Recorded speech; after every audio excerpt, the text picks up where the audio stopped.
என்னோட அப்பாவோட தன்னம்பிக்கை தான் என்னோட பலம்.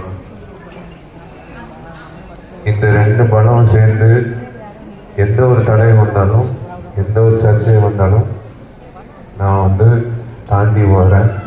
இதுக்கு நான் பதில் சொல்லணும்னு ஏன் நான் சொல்ல வரேன்னா, நிறைய பேர் வந்து இவர் 3 மாதம் வந்து ஷூட்டிங் வர மாட்டார், 6 மாதம் ஷூட்டிங் வர மாட்டார் அப்படின்னு சொன்னாங்க. இதெல்லாம் இதோ இந்த மாதிரி எல்லாம் எதுவுமே நான் நடுக்கம் எதுவுமே இல்லை, கரெக்டாக தான் இருக்குது மைக்கு இப்போது. So everything is fine. I hope you all enjoy the film. இன்னும் நிறைய விஷயங்கள் இருக்குது செகண்ட் ஹாஃபில். Thank you so much. I love you, I love you, I love you. ரொம்ப ரொம்ப நன்றி உங்களோட அன்புக்கு. நான் வந்து சத்தியமாக சாவர வரைக்கும் நான் வந்து மறக்கவே மாட்டேன் உங்களோட அன்பை. நீங்கள் வந்து ஒவ்வொருத்தரும் வந்து ஒற்றன் வந்து ஒரு மெசேஜ் அனுப்புனார்.